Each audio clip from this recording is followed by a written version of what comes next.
Okay, well, let's go ahead and get going. How was everyone's spring break?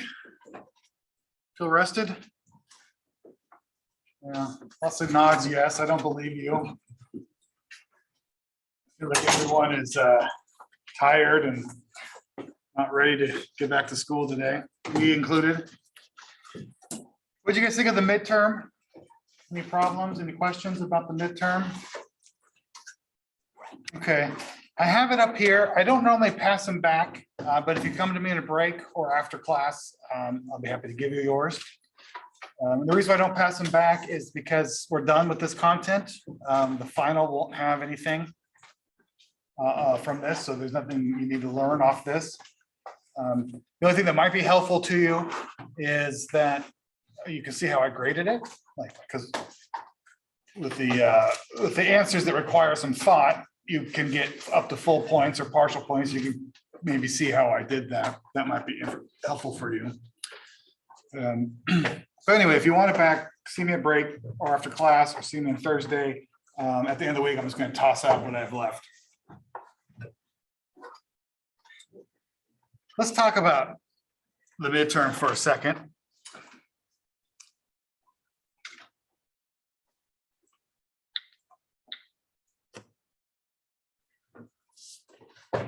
So I already drew this, so you have to follow me here. It makes more sense if I didn't already draw it. But if this was a graph of a normal test or even your class grade, here you have down here on this axis, you would have the percentages of possible scores, and down from 0, 50 to 100. And if I were to map out where everyone's score is, I would expect, ignore that line there, and that one, this one. I would expect to say, oh, maybe a student got a bad score, a couple got D's, several got C's, and I would expect some kind of normal distribution. If I did my job right, I would expect the normal distribution, the median, to be around B or so, with a handful of students getting A's. And that's what teachers go for, right? That kind of distribution. Now, when you hear about teachers curving the grade, that means somehow manipulating the scores to redistribute the scores, normally to benefit the students. So there's several ways to do that. Again, I apologize, this is confusing because I already drew the second curve on here. So one way to do that might be to if very few students got up in this 90 to 100 range, take the highest scoring student and subtract the number of points from 100. So like the highest scoring student maybe was 7 points away from 100. And then you add that 7 points to everyone's score. So it just shifts everything to the right. Or maybe if the whole curve was like this one, where it was the median score was over like a 70 and you want the median score to be over like 85, you would just artificially inflate, tag that median to here, shift the whole curve over. But that has the negative side effect of making that curve sharper, which would make the people that naturally got A's score go down. So that's not a great way to do it, but that's how the different ways teachers will curve scores. So that's how I would do it in a normal class. Unfortunately, this is the distribution, very close to the distribution of the midterm and equivalent grades in this class. So as you can see, we have two humps. We have lots of students doing pretty poorly after the midterm, and lots of students doing really good. So there's literally no way I know of how to curve this in a way that's fair to help these students. So I can't curve it.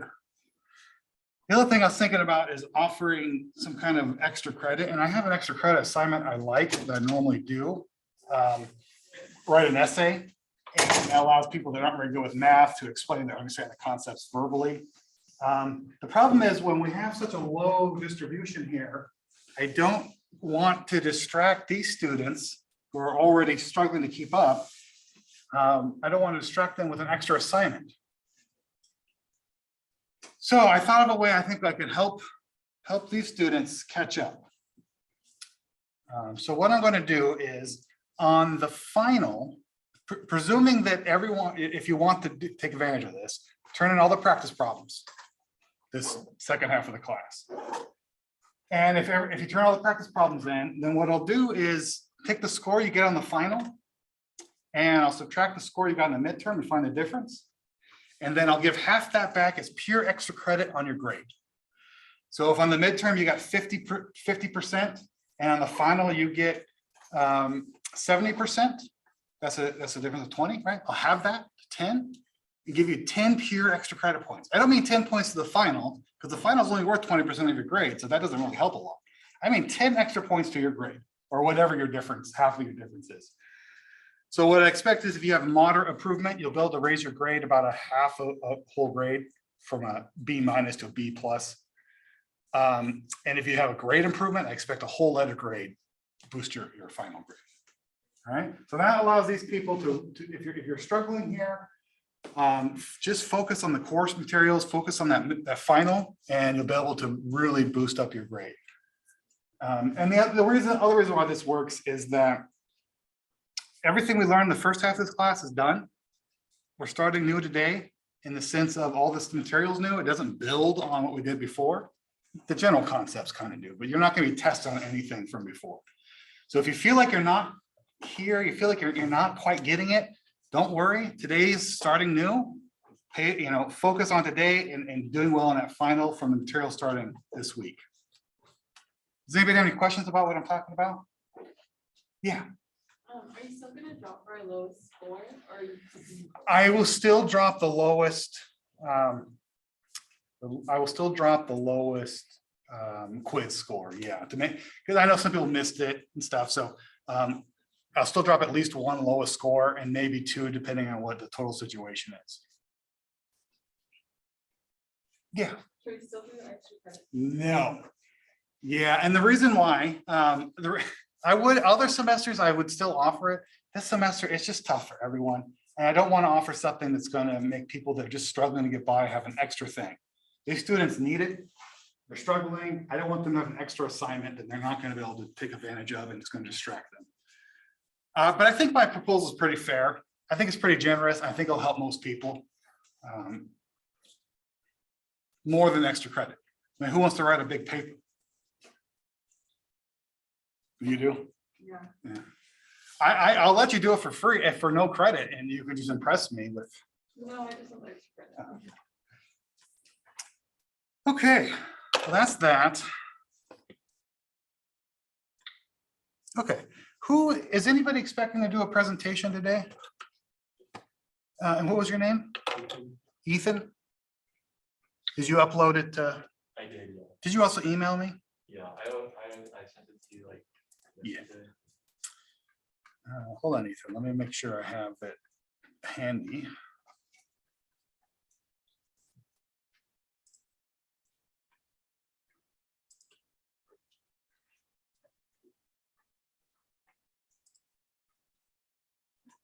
Okay, and who was somebody else raise their hand? Or and what was your name? Yes, right. And you wanted to go Thursday? Yeah. And that you still want to do that? Yeah. That's fine. Just don't on Thursday, don't let me forget. Okay, so just one today. Anybody online? Who's online? Just Liam. Liam, I'm assuming you don't want to go do a presentation today? Okay. All right, great. We'll do that after the break.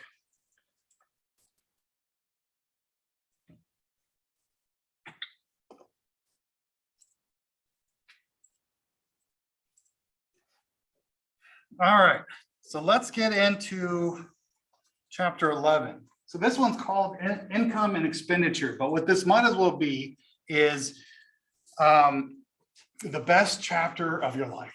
Now, it's this concept that we're going to introduce today is the foundational concept for the rest of the class. We're going to simplify it today and kind of talk about some basics and then build on it. But the rest of the class, when we learn about fiscal policy and monetary policy, it's all built around concepts that we're going to start exploring. When I first learned about this when I was your age, when I first took my macro class, it's really changed. These concepts really changed how I saw the world, how I saw politics, and I saw, the business environment. understanding this particular concept that we're going to learn today is so important to everything you hear like on the news, when you hear about recession or you hear about like the government's going to spend and tax more. This is how it affects the economy as a whole.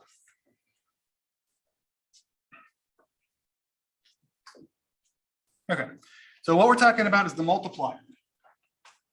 So foundationally, the multiplier relies on a very simple concept that we've talked about a couple times in here, and that's that my expense, the money I give out, is the other person's income, and other participants in this transaction's income or expense is my income.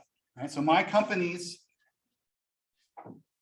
say University of Portland, you pay them tuition, it's your expense, it's the University of Portland's income. And then they turn around and they pay me. That's their expense and that's my income. And then I turn around and I buy food or housing for my family or whatever, luxury items, whatever. So that how everything's connected comes into play here.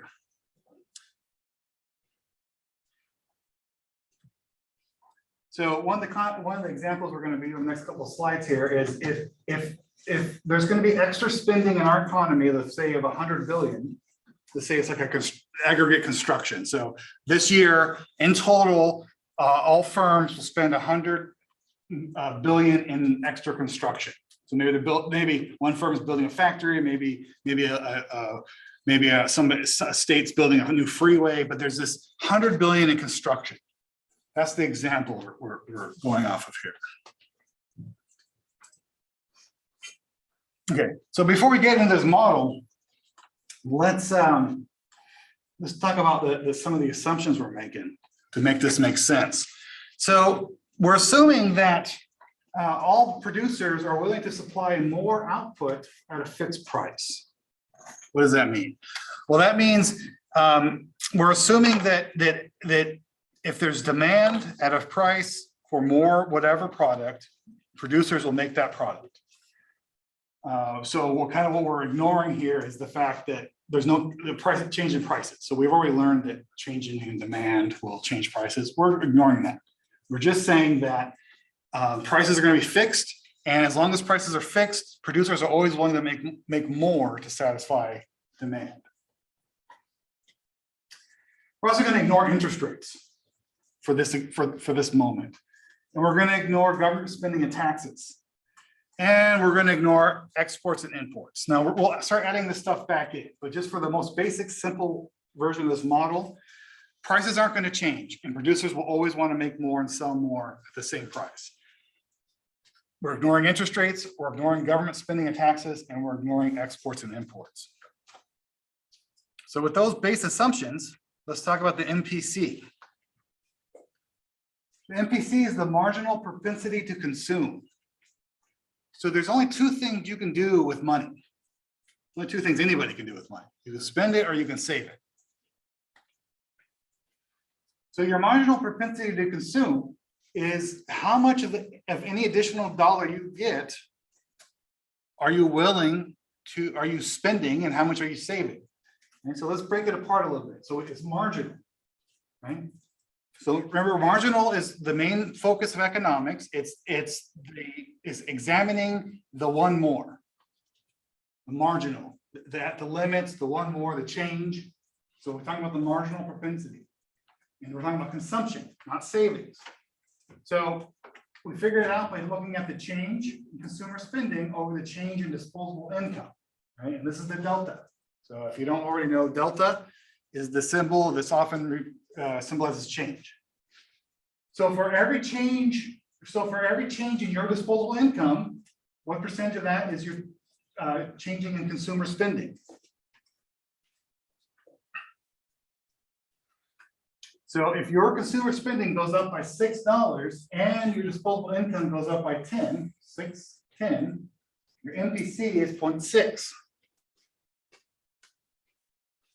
And conversely, the 0.4 is saved. So your marginal propensity to save is 1 minus MPC, or in this example, 0.6.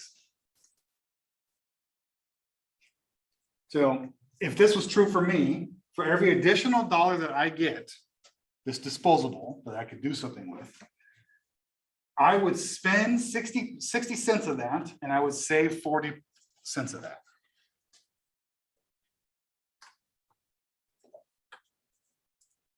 So now let's talk about the multiplier.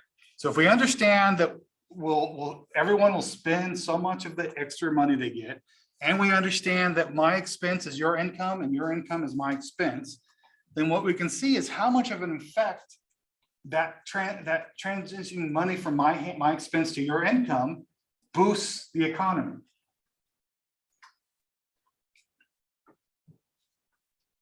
So going back to the example, 100 billion in construction spending, right? So if this spending raises by 100 billion, let's just stop there at that first. If investment spending raises by 100 billion, what's that going to do to GDP? It's going to raise it by 100 billion. So we're just right there. So as a whole, in this year, companies are going to take money and they're 100 billion and they're going to pump it right into the economy. They're going to hire contractors to build factories and whatnot. So we have an immediate real GDP increase equal to 100 billion.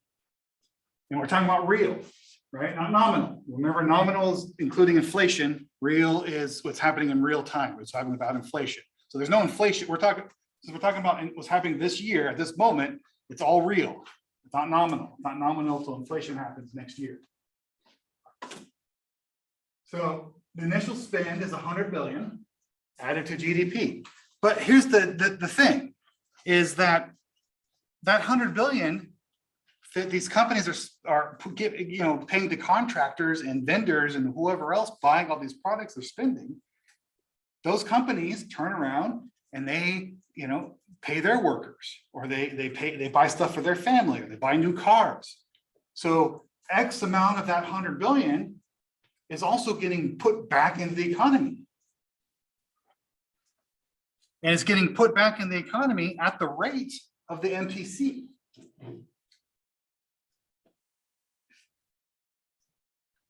So we have the initial spends 100 billion, but if our MPC, if everyone on average in the economy spends 60% of every dollar, then the 100 billion goes into the economy, and then that 100 billion gets spent at 60%. So 60% of that 100 billion gets put back in the economy in the next round, a day later, a week later after your paycheck. That's this one. And then in MPC 2, that 60% of 100 billion is 60 billion. So then you take that 60% of that 60 billion, and that gets put back in the economy. So whatever that is, 36, 38 billion. And then that 36, 38 billion gets put back in the economy again at 60%, and it keeps going down.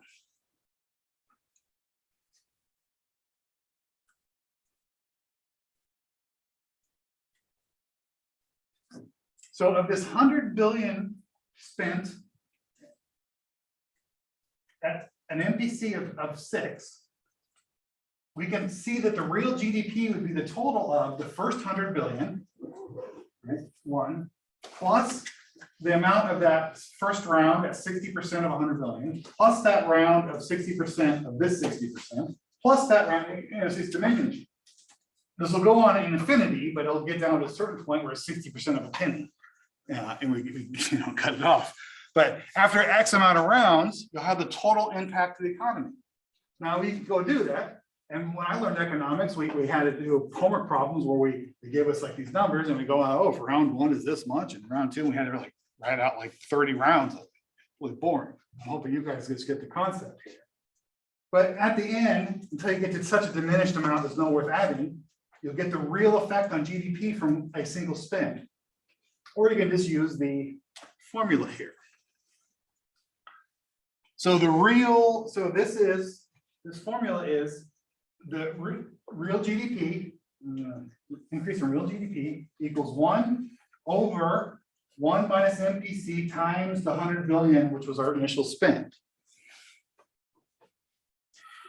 So just to show you how easy that formula is, I can just quickly do it on my little iPhone here. So if I start with the 1 minus MPC,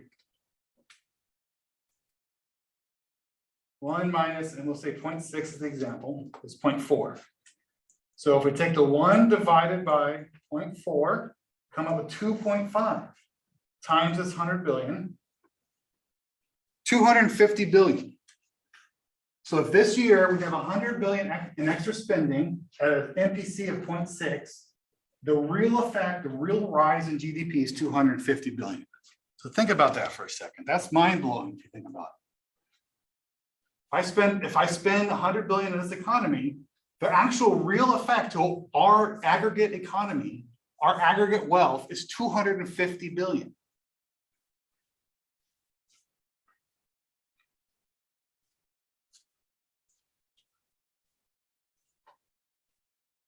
I want President Biden to forgive all student loans because I have a ton.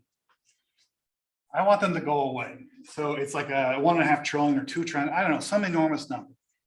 So if that's forgiven, that's like spending the 1 trillion in the economy. And they say, who's going to pay for it? But I can show you mathematically, if I spend 100 trillion in this economy and on average we spend 60% of it, the benefit to the economy would just be this formula. And it would be $2.5 trillion growth in real GDP from forgiving $1 trillion in debt. It's a little bit more complicated, and actually we'll get there in a couple of chapters ahead of here. But just to give you the concept here, when you hear who's going to pay for it, that doesn't matter. What matters is how much is it going to grow our communal wealth.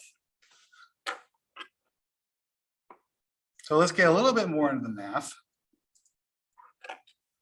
So this change in autonomous aggregate spending, right? Economics, we like to make all sorts of acronyms and symbols and make it more complicated. This is that 100 billion. So that change in AAS is this 100 billion. It is the actual change in spending, the amount of spending. So let's break down the words. Why is it autonomous? Because it's already happening. This is not a pre-planned thing. This is the invisible hand of the market. This is factory A wants to build a new, company A wants to build a new factory. Company B wants to, whatever, buy or build this. Company C wants to, and in aggregate, they all decide to spend some money. In aggregate, that there's a total amount spent into the economy this year, done for other reasons other than boosting the economy. So that's autonomous. And then we're talking about aggregate. We're talking as a whole because this is macro. And we're talking about spending, right? This is spending. There's very similar formulas for some other examples that aren't spending, but we're talking now about extra spending in our economy. Right, and we also have the change in Y, real GDP. So why is it Y? In economics, we use Y to represent income. Instead, we don't use I because I is used for investment. So Y is income. So with a little y, it's often referred to as personal income. You know, not in a microeconomic sense, the income of a factory or a person. Big Y is GDP. So maybe that might be a light bulb moment for some of you. GDP is equal to the country, the economy's income. Okay, so we take these two concepts here, we plug into the formula we already saw. So our change in real GDP equals 1 over 1 minus MPC times our spending amount. And it looks just like this one down here, only that's with numbers plugged in. That's what the actual formula looks like. So then we do some algebraic simplification here, you know, divide by change in Y on both sides, whatever, get rid of all this. We can see what we're left with is 1 over 1 minus MPC. That's our actual multiplier.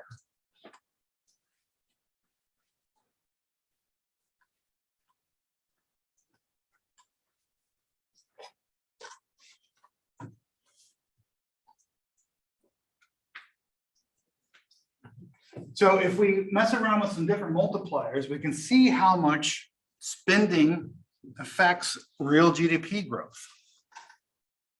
So we did, if MPC was 0.6, so we're spending 60 cents on every dollar. We do 1 minus, 0.6 is 0.4 here. 1 divided by 0.4 And that would equal 2.5. So 2.5 is the multiplier on any spending. Let's say this was 50%. We spent 50% of every dollar we had. 1 minus 50, you know, is 2, right? 0.5, right? And the 1 divided by 0.5 is 2, so the multiplier is 2. So if we spend less, the multiplier goes down. What happens if we spend more? I can't do that math in my head, but I'll pull out my calculator again. So let's say we spent 80% of everything we took in. So it's 0.2. So 1 divided by 0.2 is 5. So the multiplier would be 5. So if that 100 billion, 500 billion. So spending's good. Do you guys think that on average, what do you think our country multiplier is right now? Do you think our MPC is 0.6 on average? Do you think it's higher or lower? I don't know what it is. It's probably higher. We're a spending country. Our economy is based on consumption. So we're probably up close to 70. I don't know. I would say higher than 70. So what does that mean? That means that because we're a spending culture, that we have a huge multiplier. And the more that we make into this investment spending into our economy, the greater our economic growth is.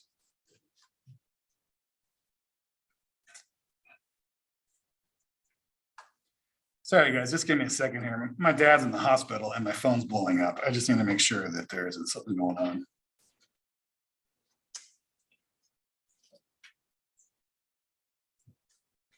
Okay, nothing going on.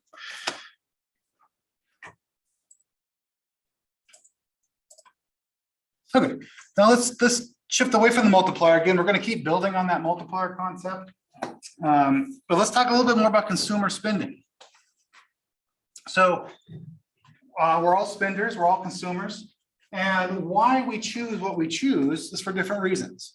So here's an example of bottled water. Why I choose a bottle of water over, say, a soda, it might be for my health, right? That might be the deciding factor. Maybe I choose to buy a reusable cup and fill up water out of the tap instead of buying a bottle because of environmental concerns. So that's the dividing choice. But the overriding choice is income. Almost every decision you make as a consumer is based on how much money you have. Generally, if you have more money, you spend more, either by buying more stuff or buying nicer stuff. So income is the most dependent factor on consumer spending.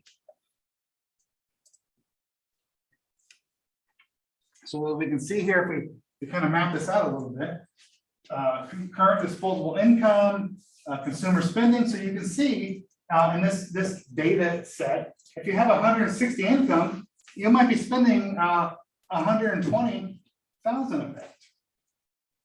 Right? If you have 80,000 maybe of income, you know, maybe you're spending 70. Right? There's a correlation here. And of course, let's be very clear what we're talking about here. We're talking about income after taxes are paid and government transfers are received.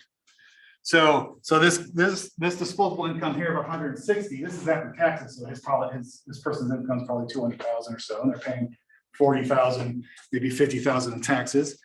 And then you get some government transfers. Now, not everyone does, but people on Social Security or getting social disability or unemployment, or there's lots of other examples, which are transfers to you from the government. They take them out of your taxes and then provide a subset of the population income for whatever needs. So after you pay your taxes and you get your transfers, that's your disposable income.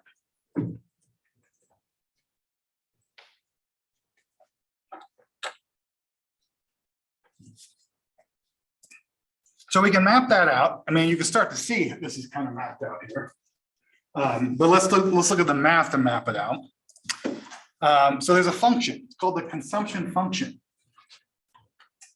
So the little c here, little c, because we're in this particular example, we're talking about personal, right, income.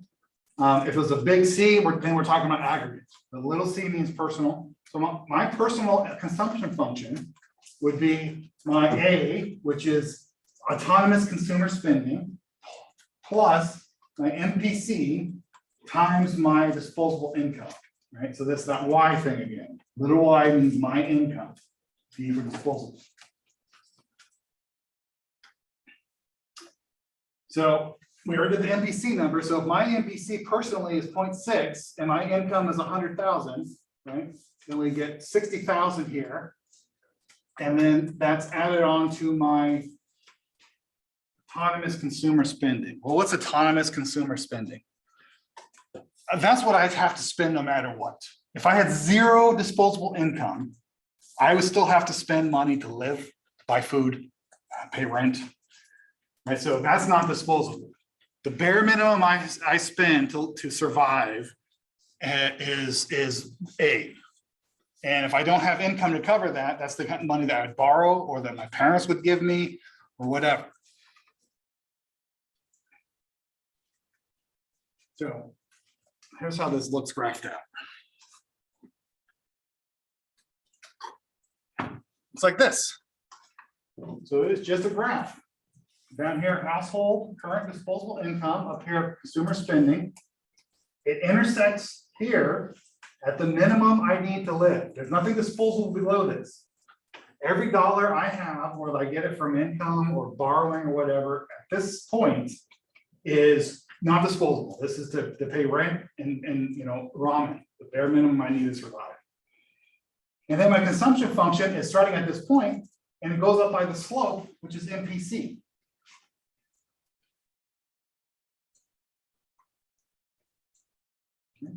Does that make sense? So if I had numbers down here, 100, say 100,000, then the point on this axis would be my MPC times that 100,000, so it's 60,000.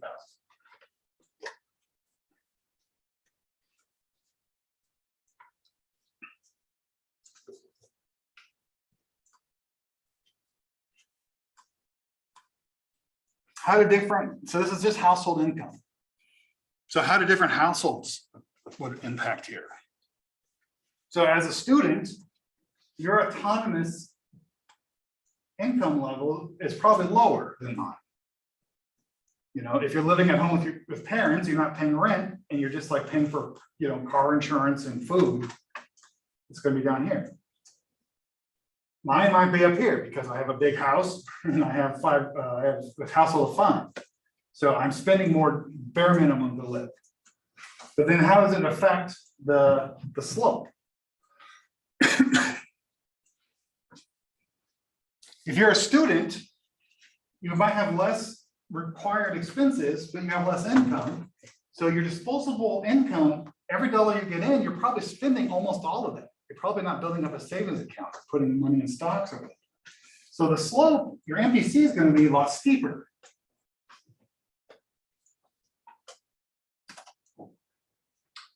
Now, what about somebody like me who is trying to save for retirement?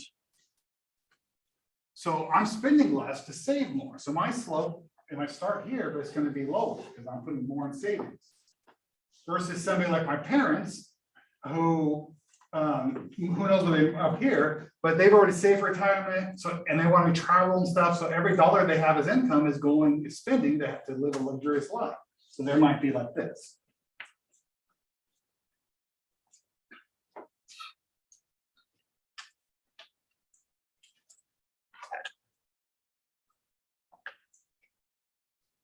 Huh, okay. Yeah, so I was asking earlier what everyone thinks the NPC might be for the country.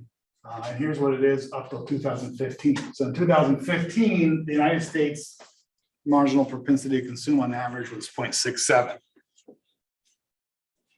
So then we can look and take on average, look at everyone making 40,000, and on average, they will spend on their disposable income just under 40,000. And then look at 160,000, And so if we take 40,000, they're making this much and they're spending almost all of it. But if we look at the 160,000, then they're only spending, just over 100,000. Well, why is that? Well, that a lot of and several reasons, but mostly because these people have more wealth. What's the difference between wealth and income? Wealth is the total amount of assets you have and your complete financial future packaged up in one way of looking at life. Income is just what you have coming in.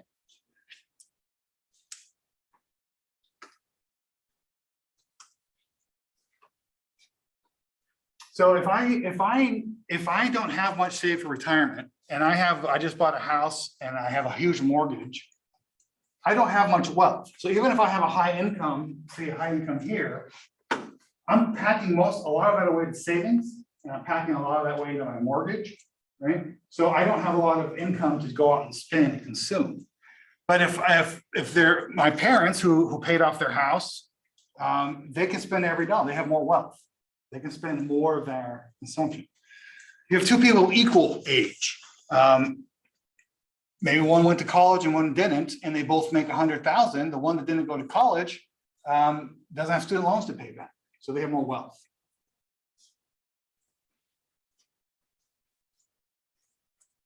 Okay, so this is all. The last couple of slides was all about personal, but you add it all together, and you get the aggregate consumption function. This actually should be capital C, capital A, capital Y. I don't know. This is a typo on here, but. And you can average it all out. If you graphed everyone's consumption function, and you average it out, you come up with the aggregate consumption function. So as an economy, we have a minimum amount, autonomous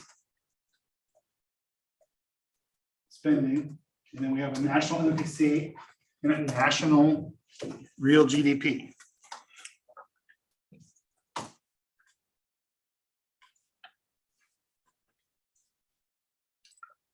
Okay, so this looks familiar. So just like in chapter 3 and in some of the earlier chapters, we have a curve with a consumption function, which we figured out, but that can shift. So what causes shifts? Right, and remember what a shift is? A shift is when something outside the labels of the graph affect the whole consumption function. So at all income levels.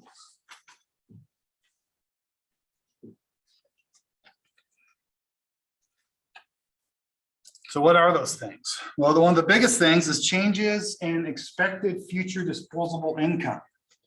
This is, I think, the most obvious thing is if you're a student and you're going to graduate, you're a senior and you're going to graduate in May, and you get your job offer that you're going to start in the fall, as the incoming associate at a Big Four accounting firm or whatever. So you don't start until October, and you graduate in May. So up until May, you're living like a poor student. But then in May, you get your job offer and you see your salary is going to be $60,000 a year. And you think, oh, that's so much money. I'm going to start spending it. I got to go buy some work clothes. I got to go buy a new car to get to work. I'm going to rent an apartment close. So even though your income hasn't changed, it won't change till October when you start spending early.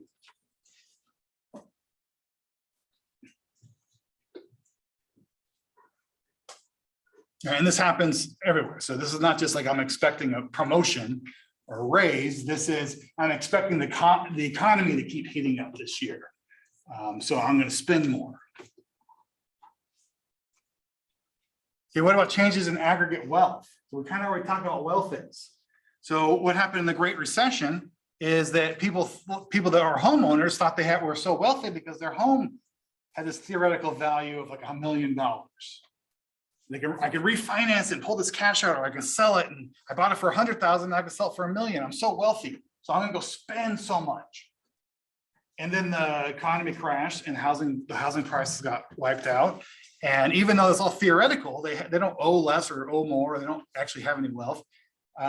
They feel less wealthy because their house now is only worth 300,000 when it was $1 million 6 months ago. So they stop spending, they stop consuming because they feel less wealthy.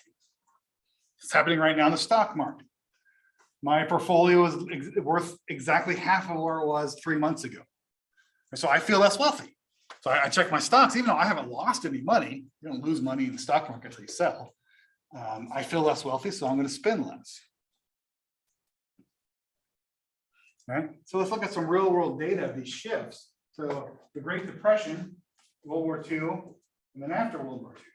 So you look at the data, if you look at the data in the 30s, you mapped out the aggregate consumption function, this is what it looks like. But then World War II happened.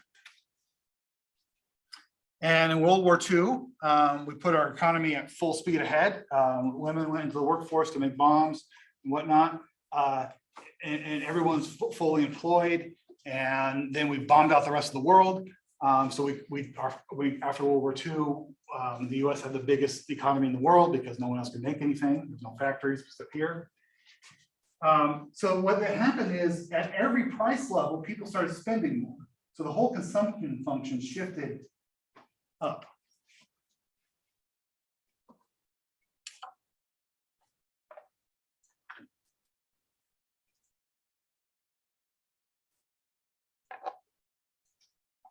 All right. So that's consumer spending. So let's shift a little bit to investment spending. So it says here, investment spending tends to drive the booms and busts in the business cycle, but it's smaller, right, than consumer spending overall. But let's look at the effect on the boom and bust cycle. So consumer spending, investment spending. So you can see these are on this axis, these are major recessions over the past 50 years. And you can see at these recessions, consumer spending slowed down a little bit or declined a little bit, but investment spending went way down. There's such a correlation between investment spending and recessions that some economists use this as a leading indicator of a recession's happening by tracking investment spending. Well, let's talk a little bit more why that would be and what happens. So investment spending is driven, so this is planned investment spending. Right? So this is, I'm making my budget for this year. I make widgets in my factory and I'm expecting to sell 1 million widgets. So I am going to make 1 million widgets. Right? And so planned spending. So what's planned about it? Well, buying the raw resources to make my widgets is planned, but also like if I'm planning to make 1 million and my capacity is only 800,000, I'm going to invest in expanding my factory to build an extra 200,000. It's all planned. My planned investment spending is going to be affected by interest rates, expected real future GDP, and expected level or the current level of production capacity. So interest rates, what affects this plan? Well, several different ways. One, if interest rates are going up, then I'm going to expect to want to buy less on credit. So maybe I'll postpone a factory, borrow money for build a factory or expanding a factory. Or maybe if interest rates are going up, I'm expecting my customers to borrow less money so they buy less from me. Right? What about if interest rates are going up and I expect my factory expansion is going to net me a 10% profit, and if interest rates are 5%, then I can borrow money at 5% and I can make 10% profit, and so I'll do that. But if interest rates go up to 11%, and I'm only going to make 10% from this factory expansion, I'm going to lose 1% by borrowing money, so I'm not going to build. So that's how interest rates affect investment spending. What about expected real GDP? Okay, so this is another one of these foundational concepts like the multiplier. Let's talk about this accelerator principle. So if I'm a producer and I make things and I'm expecting GDP to go up, I'm expecting a boom over the next year, I'm going to want to be a part of that. So I'm going to increase my production capacity. I'm going to make more widgets. I'm going to invest in myself because I can sell more. I'm expecting the economy as a whole to do well. So I then start investing. I build a second factory, or I acquire a company, or I give everyone bonuses so they'll work harder, whatever. When I do that, I start pumping more money into the economy. What happens when I pump more money in the economy? Well, we already learned about the multiplier. It makes the boom of the economy boomier, right? So that accelerates the multiplier. Now, what happens if I'm expecting GDP to go down? Then if I'm expecting the economy to slow down, a recession's happening, I'm going to tighten the belt strings a little bit, the pocket strings, purse strings, and I'm going to spend a little bit less. And then that accelerates the recession.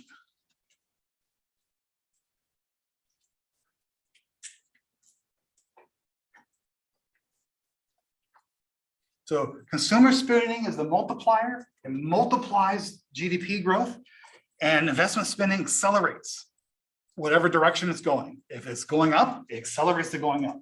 And if it goes going down, it accelerates the going down. So let's talk a little bit about inventories. So inventories are goods that companies make to sell. So you make it, you don't make on demand. I mean, actually you can now with like 3D printers and stuff, but typically you make, GM is making 100,000 cars this month. They'll keep an inventory of the next couple of months to sell. So the main part of inventory is planned investment. You're expecting to sell 1 million cars this year, so you make 1 million. But what happens if you plan to make 1 million cars and you sell 1.1 million? Well, then you have to have unplanned investment to make those extra 100,000 cars. That's called unplanned. You weren't expecting to do it, so you have to rush investment spending to meet that. Maybe you run your factory 24 hours a day. We weren't planning on doing that. Vice versa, if you make 1 million, expecting to sell 1 million, and you sell 800,000, what are you going to do? You're going to hit the brakes. You're going to stop making cars until you sell that extra 200,000 that you didn't sell when you thought you did. So that unplanned investment can be positive, or it can be a negative. So in any period, investment spending equals the unplanned amount plus the planned amount.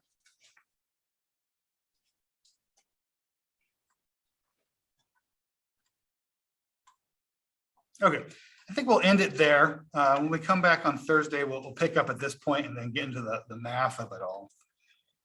So let's take a break. Let's do about 10 minutes, come back at 3:30, and come get your test if you want it back.